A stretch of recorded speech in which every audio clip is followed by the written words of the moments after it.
আসসালামু আলাইকুম। চতুর্থ শ্রেণীর বাংলাদেশ ও বিশ্ব পরিচয় বই নিয়ে আমি নোমান তোমাদের সাথে ধারাবাহিকভাবে আলোচনা করছিলাম। তার ধারাবাহিকতা এখন তোমাদের সাথে অষ্টম অধ্যায়টি নিয়ে আলোচনা করব। তোমরা আমাদের চ্যানেলের ভিডিওগুলো অনেক বেশি দেখছো, তার জন্য অসংখ্য ধন্যবাদ। অষ্টম অধ্যায়ের যে অনুশীলন রয়েছে ধারাবাহিকভাবে আমরা প্রতিটি পৃষ্ঠা নিয়ে আলোচনা করব। সামাজিক দায়িত্ব ও নাগরিক অধিকার। 1 নম্বরে দিয়েছে সমাজের ধারণা। সমাজের ধারণা বিষয়ে আমরা একটু জানবো। সমাজে অনেক কিছুই থাকে, বিদ্যালয় থাকে, ঘর বাড়ি থাকে, এখানে মসজিদ বা মন্দির থাকে, গরু ছাগল প্রাণী অনেক কিছু থাকে। আমরা এখান থেকে এগুলো আনসারগুলো দেখব। উপরের ছবিটি পর্যবেক্ষণ করে নিচের প্রশ্নগুলোর উত্তর লিখি। এখানে ছবিগুলো দেখে আমরা নিচের যে ছোট ছোট প্রশ্ন আছে এগুলোর উত্তরগুলো ধারাবাহিকভাবে লিখব। প্রথমে আছে মানুষ তার প্রয়োজনে কি কি তৈরি করেছে। মানুষ তার প্রয়োজনে স্কুল তৈরি করেছে, ঘরবাড়ি তৈরি করেছে, রোড তৈরি করেছে। মানুষ তার প্রয়োজনে কি কি তৈরি করেছে? মানুষ তার প্রয়োজনে ঘরবাড়ি, বিদ্যালয়, ধর্মীয় প্রতিষ্ঠান, কলকারখানা, পরিবহন ব্যবস্থা, হাট বাজার ইত্যাদি তৈরি করেছে। পরবর্তী প্রশ্ন যদি আমরা দেখি, এই উপাদানগুলো মানুষের কি কি কাজে লাগে? এই উপাদানগুলো মানুষের কি কি কাজে লাগে? এই উপাদানগুলো মানুষের সামাজিক কল্যাণে, শিক্ষা গ্রহণে, জীবিকা নির্বাহ করতে এবং সমাজবদ্ধ জীবনযাপনে কাজে লাগে। 3 নাম্বার, কোন কোন উপাদান সকল মানুষ ব্যবহার করতে পারে? ঘরবাড়ি, ধর্মীয় প্রতিষ্ঠান, পরিবহন ব্যবস্থা, বাজার সকল মানুষ ব্যবহার করতে পারে।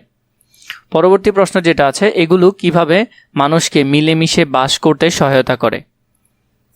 এই উপাদানগুলো মানুষের মধ্যে পারস্পরিক বন্ধন তৈরি করে এবং এই পারস্পরিক সম্পর্কের ভিত্তি গড়ে তোলে সমাজ, যা মানুষকে মিলেমিশে বাস করতে সহায়তা করে।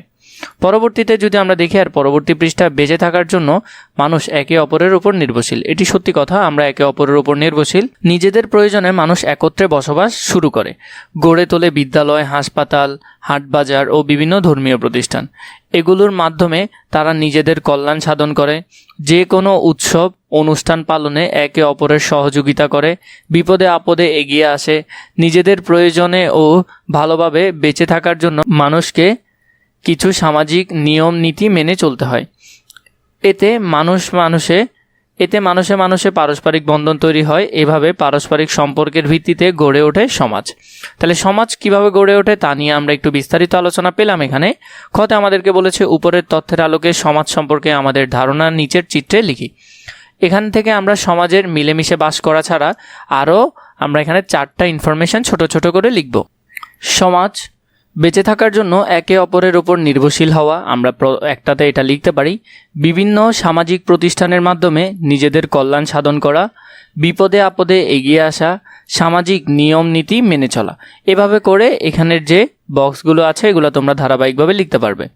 পরবর্তীতে যদি আমরা দেখি, আমরা সমাজ থেকে অনেক সুবিধা ভোগ করি, তেমনি সমাজের কল্যাণের জন্য আমাদের প্রত্যেকেরই কিছু দায়িত্ব ও কর্তব্য রয়েছে। সমাজের নিয়মকানুন ও রীতিনীতি সকলের মেনে চলা উচিত। বড়দের সম্মান এবং ছোটদের স্নেহ করতে হবে। অপরের সুবিধা ও অসুবিধার কথা ভাবা উচিত। অসহায় এবং গরিব মানুষের কল্যাণে এগিয়ে আসা আমাদের দায়িত্ব। কেউ বিপদে পড়লে তার সাহায্যের জন্য অন্যদের এগিয়ে আসতে হবে। এমন কোনো কাজ করা যাবে না যাতে সমাজের ক্ষতি হয়। নিজের এবং অন্যের নিরাপত্তার ব্যাপারে সব সময় সতর্ক থাকতে হবে। বিভিন্ন ব্যক্তির মধ্যে বিপদ মিটিয়ে শান্তিপূর্ণভাবে বসবাস করা উচিত। ধনী দরিদ্র নির্বিশেষে সমাজ সকল মানুষের সাথে মিলেমিশে বাস করা উত্তম। সমাজের সকল পেশার মানুষকে শ্রদ্ধা ও সম্মানের চোখে দেখা আমাদের কর্তব্য।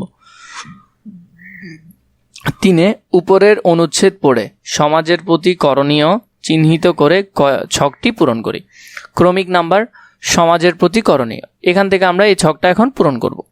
প্রথমে আমরা লিখতে পারি সমাজের নিয়মকানুন ও রীতিনীতি মেনে চলতে হবে। 2 নম্বরে আমরা লিখতে পারি বড়দের সম্মান ও ছোটদের স্নেহ করতে হবে। 3 নম্বরে লিখতে পারি অসহায় ও গরিব মানুষের কল্যাণে এগিয়ে আসতে হবে। 4 লিখতে পারি সমাজের ক্ষতি হয় এমন কোনো কাজ করা যাবে না। 5 লিখতে হবে কেউ বিপদে পড়লে তাকে সাহায্য করতে হবে। এভাবে করে আমরা এই 4টা এখানে খুবই সুন্দর করে লিখে নিতে পারবো। এরপরে তো আমাদেরকে বলেছে আমার প্রতিবেশী সহপাঠী রিফাতের বসতঘর আগুনে পুড়ে গেছে, তাদের আমি কিভাবে সহযোগিতা করব তা লিখি। এখানে আমি সহযোগিতাগুলো লিখব। এখানে আমরা দেখলাম রিফাতের পুড়ে যাওয়া ঘর থেকে বেঁচে যাওয়া প্রয়োজনীয় জিনিস উদ্ধার করতে সাহায্য করব। তাদেরকে ঘর পুরার ঠিক না হওয়া পর্যন্ত আমাদের বাড়িতে থাকার ব্যবস্থা করব। তাদের খাবার এবং প্রয়োজনীয় পোশাকের ব্যবস্থা করব। আগুনে পরিবারের কেউ আহত হলে তার চিকিৎসার ব্যবস্থা করব।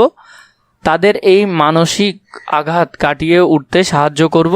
আমাদের একার পক্ষে সব ধরনের সহায়তা করা সম্ভব না হলে অন্যান্য প্রতিবেশীদের সাহায্য নেব। তো এইভাবে করে তোমরা এই অংশটা এখানে খুবই সুন্দর করে লিখে ফেলতে পারবে।